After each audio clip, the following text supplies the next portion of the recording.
कक्षा 12वीं रसायन में आज का हमारा लास्ट टॉपिक है धातुओं का बैंड सिद्धांत, बैंड थ्योरी ऑफ मेटल्स।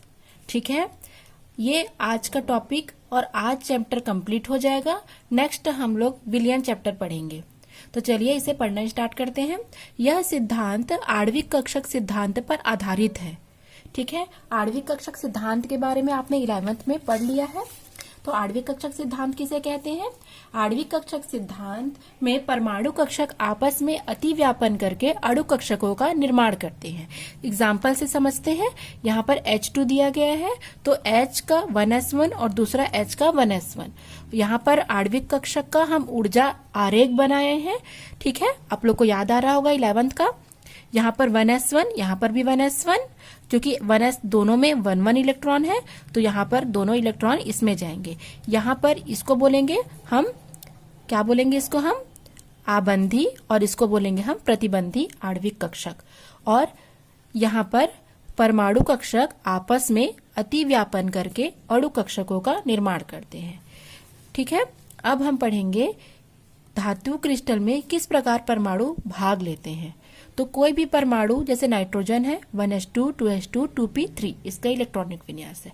तो कोई भी परमाणु यदि सिंगल है या एकल है तो उसमें क्या होगा? अपना इलेक्ट्रॉनों का अस्तित्व होगा। किंतु जब वो एक क्रिस्टल का निर्माण करेंगे तो क्रिस्टल का निर्माण करने से क्या होगा?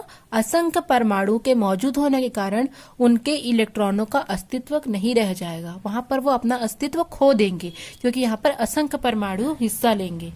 ठीक है, तो अब हम बैंड सिद्धांत पढ़ते हैं। तो बैंड सिद्धांत में क्या होता है? बैंड सिद्धांत में जब परमाणु कक्षक संयोग करके आणविक कक्षक का निर्माण करेंगे तो ये आणविक कक्षक आगे चल करके बहुत सारे ऊर्जा स्तरों का निर्माण करते हैं, और उन्हीं ऊर्जा के स्तरों को हम बैंड या ऊर्जा का बैंड कहते हैं। ठीक है, उसे बैंड नाम से संबोधित किया गया है। तो बैंड सिद्धांत क्या कहता है?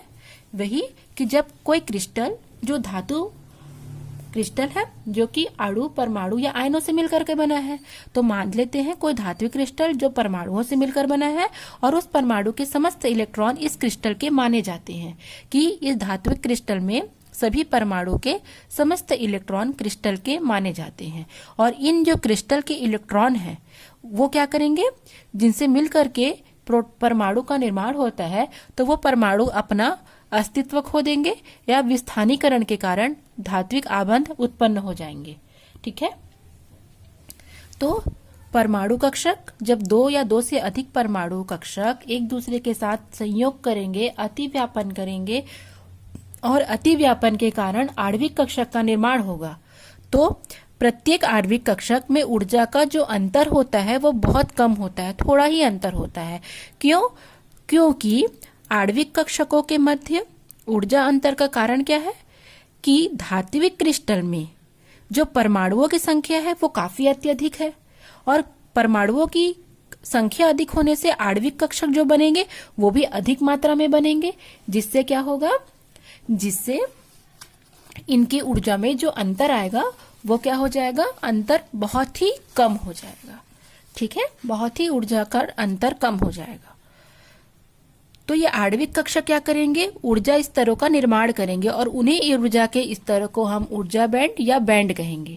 ठीक है, तो एक बार पढ़ लेते हैं। जब दो परमाणु कक्षक एक दूसरे के साथ संयोग करते हैं तो समान संख्या में आणविक कक्षकों का निर्माण करते हैं, और प्रत्येक आणविक कक्षक में ऊर्जा का थोड़ा सा अंतर रहता है। अतः वे ऊर्जा स्तर का निर्माण करते हैं जिन्हें ऊर्जा बैंड या बैंड कहते हैं। और आणविक कक्षकों के मध्य ऊर्जा अंतर कम होने का कारण है कि एक धात्विक क्रिस्टल में परमाणुओं की संख्या काफी अधिक होती है, और इस कारण आणविक कक्षकों की संख्या भी बढ़ जाती है। ठीक है, इस कारण ऊर्जा का अंतर कम हो जाता है। अब हम पढ़ेंगे कि ये बैंड कितने प्रकार के होते हैं। तो ये बैंड 2 प्रकार के होते हैं, संयोजी बैंड और चालन बैंड। तो उसके बारे में हम पढ़ेंगे। तो पढ़ने के लिए हमको एक चित्र की जरूरत पड़ेगी। ठीक है, तो हम इस चित्र के माध्यम से हम इसको पढ़ेंगे। बैंड थ्योरी को हम इस प्रकार से पढ़ेंगे। ठीक है, तो जो परमाणु कक्षक है वो संयोग करके आणविक कक्षक का निर्माण करते हैं, और जो आणविक कक्षक है वो क्या करते हैं, बैंड बनाते हैं।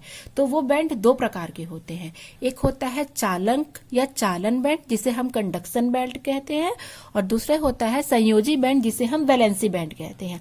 आप दोनों में अंतर देख सकते हैं, चालन बैंड पूरी तरीके से खाली है और संयोजी बैंड इलेक्ट्रॉन से पूरे तरीके से भरे हुए हैं। तो परिभाषा क्या हो जाएगी, चालन बैंड खाली या आंशिक भरे होते हैं किंतु इनकी ऊर्जा अत्यधिक होती है, और संयोजी बैंड क्या होंगे, कम ऊर्जा वाले होंगे परंतु परमाणु कक्षक द्वारा बनते हैं जिनकी ऊर्जा कम परंतु उनमें इलेक्ट्रॉन पूरी तरीके से भरे होते हैं। तो इनमें दो प्रकार का अंतर भी आपको देखने को मिल गया। पहला अंतर, चालन बैंड खाली होते हैं और संयोजी बैंड भरे होते हैं, और दूसरा अंतर, चालन बैंड की ऊर्जा अत्यधिक होती है और संयोजी बैंड की ऊर्जा अत्यधिक कम होती है। ठीक है, तो अब हम इसके आगे पढ़ने वाले हैं। ठीक है, जितने भी चालक हैं, कुचालक हैं और अर्धचालक हैं, ठीक है, उनमें संयोजी बैंड और चालन बैंड के आधार पर किस प्रकार से विद्युत धारा प्रवाहित होती है इसके बारे में हम पढ़ेंगे। ठीक है, तो पहले चित्र के माध्यम से समझते हैं। तो आप यहाँ देख सकते हैं चालक या जिसे हम सुचालक कहते हैं, तो केवल सुचालक पर फोकस करते हैं। यहाँ पर आप चालक बैंड देख रहे हैं और यहाँ पर आप संयोजी बैंड देख रहे हैं। जो पूरी तरीके से भरा है ये संयोजी बैंड है और ये जो खाली है वो चालन बैंड है। तो आप यहाँ देख रहे हैं दोनों बैंड में अतिव्यापन हो रहा है। यहाँ पर जो हो रहा है इसे कहेंगे अतिव्यापन। जिस प्रकार परमाणु क्या करते हैं, परमाणु कक्षक अतिव्यापन करके आणविक कक्षों का निर्माण करते हैं, उसी प्रकार यहाँ चालन बैंड और संयोजी बैंड में अतिव्यापन होगा, और अतिव्यापन के कारण जो संयोजी बैंड के भरे हुए इलेक्ट्रॉन है वो चालन बैंड में भी क्या हो जाएंगे, व्याप्त हो जाएंगे। ठीक है, जिसके कारण चालन बैंड में भी ऊर्जा का प्रवेश हो जाएगा और विद्युत धारा का प्रवाह होने लगेगा। आप देख सकते हैं यहाँ पर चित्र में ये चालन बैंड है जिसमें आंशिक रूप से क्या भरे हैं, इलेक्ट्रॉन, और इसमें विद्युत धारा प्रवाहित हो रही है। तो ये चित्र से यही समझ में आता है। तो इसकी व्याख्या क्या हो जाएगी कि संयोजी बैंड और चालन बैंड में क्या होगा, अतिव्यापन, और अतिव्यापन के कारण जो संयोजी बैंड के इलेक्ट्रॉन है वो चालन बैंड में चले जाएंगे, जिसके कारण चालन बैंड में विद्युत धारा का प्रवाह होगा। ठीक है, कुचालक में देख रहे हैं आप दोनों में ऊर्जा का काफी अंतराल है। तो जब खाली का चालन बैंड है और पूर्ण भरा हुआ संयोजी बैंड है, उनके मध्य यदि अधिक ऊर्जा अंतर है, कितना, 3 इलेक्ट्रॉन वोल्ट का अंतर है, तो इसे उस समय हम वर्जित क्षेत्र कहेंगे। और इतनी अधिक ऊर्जा अंतर के कारण, ठीक है, दोनों में कोई प्रकार का कनेक्शन नहीं है, बहुत दूर दूर है, तो संयोजी बैंड के इलेक्ट्रॉन चालन बैंड में नहीं पहुंच पाएंगे, और चालन बैंड में नहीं पहुंच पाने के कारण क्या होगा, किसी भी प्रकार का विद्युत धारा का प्रवाह नहीं होगा। ठीक है, और यहाँ आप लोग देख रहे हैं अर्धचालक। ठीक है, तो अर्धचालक में क्या हो रहा है, इनके मध्य चालन बैंड और संयोजी बैंड के मध्य ऊर्जा का बहुत ही कम अंतर है, और ऊर्जा का बहुत ही कम अंतर होने के कारण संयोजी बैंड क्या करेगा, चालन बैंड तक ऊष्मा का आरोपण करेगा, ऊष्मा का ट्रांसफर करेगा, जिससे खाली चालन बैंड में पहले तो कोई विद्युत धारा प्रवाहित नहीं होगी, परंतु इसके कम अंतराल के कारण संयोजी बैंड से इलेक्ट्रॉन चालन बैंड में प्रवेश करेंगे और इसमें विद्युत धारा का प्रवाह होने लगेगा। ठीक है, और चालक, कुचालक और अर्धचालक में जो विद्युत चालन में अंतर पाया जाता है वो संयोजी और चालन बैंड में ऊर्जा अंतर के कारण उत्पन्न होता है। तो अब हम इसे परिभाषित रूप में एक बार और देख लेते हैं। सबसे पहले हम देखेंगे चालक के बारे में। ठीक है, तो देख रह सकते हैं आप कि परमाणु कक्षक, आणविक कक्षक ऊर्जा बैंड का निर्माण करते हैं। बैंड दो प्रकार के होते हैं, चालन बैंड जो ऊर्जा अधिक होती है परंतु खाली होते हैं, संयोजी बैंड जिसकी ऊर्जा कम होती है और वो पूरी तरीके से भरे बैंड होते हैं। और जब संयोजी बैंड के इलेक्ट्रॉन चालन बैंड में जाते हैं तो उनमें विद्युत धारा का प्रवाह होने लगता है। तो सबसे पहले हम फिर से देखते हैं चालन बैंड। चालन बैंड की व्याख्या, जब संयोजी बैंड और चालन बैंड में अतिव्यापन होता है तो इलेक्ट्रॉन चालन बैंड में चले जाते हैं और उनमें विद्युत धारा का प्रवाह होने लगता है। ठीक है, कुचालक में आप देख सकते हैं ऊर्जा का बहुत अंतर है। तो संयोजी बैंड व चालक बैंड में अधिक ऊर्जा में अंतर के कारण इलेक्ट्रॉन चालन बैंड में नहीं जा पाते हैं और विद्युत धारा का प्रवाह नहीं होता है। ठीक है। और अर्धचालक में आप देख रहे हैं संयोजी बैंड और चालक बैंड में ऊर्जा का कम अंतर होने के कारण कुछ इलेक्ट्रॉन ऊष्मा आरोपित करके चालक बैंड में पहुंच जाते हैं और विद्युत धारा का प्रवाह होता है। ठीक है। तो आप लोग को टॉपिक क्लियर हो गया होगा। बहुत ही सरल है और बहुत ही इंपॉर्टेंट है, एग्जाम में आएगा तो आप लोग को इसी तरीके से चित्र के माध्यम से इसे समझाना है।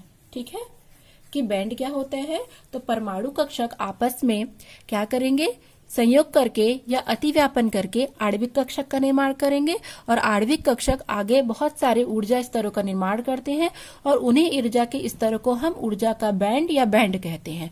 और ये ऊर्जा बैंड दो प्रकार के होते हैं, संयोजी बैंड और चालन बैंड। संयोजी बैंड में क्या होता है, बहुत ही कम ऊर्जा होती है और इनमें इलेक्ट्रॉन पूरी तरीके से भरे होते हैं, और चालन बैंड पूरी तरीके से खाली होते हैं और इनमें अत्यधिक ऊर्जा होती है। और यहाँ पर आप देख सकते हैं इसमें अतिव्यापन के कारण संयोजी बैंड के इलेक्ट्रॉन चालन बैंड में जाते हैं, जिससे इसमें विद्युत धारा का प्रवाह होता है। इनमें ऊर्जा का अंतराल काफी अधिक होने के कारण किसी भी प्रकार का इलेक्ट्रॉन चालन बैंड में नहीं जा पाता है और इसमें विद्युत धारा का प्रवाह नहीं होता है। और अर्धचालक में कम अंतर होने के कारण ऊष्मा क्या करेगा, आरोपित करके ये इलेक्ट्रॉन चालन बैंड में जाएंगे और वहां जाकर के विद्युत धारा का प्रवाह करेंगे। ठीक है। और ये पूरी प्रक्रिया में जो विद्युत का चालन होता है वो संयोजी बैंड और चालन बैंड की ऊर्जा में अंतर के कारण होता है। तो थैंक्स फॉर वॉचिंग।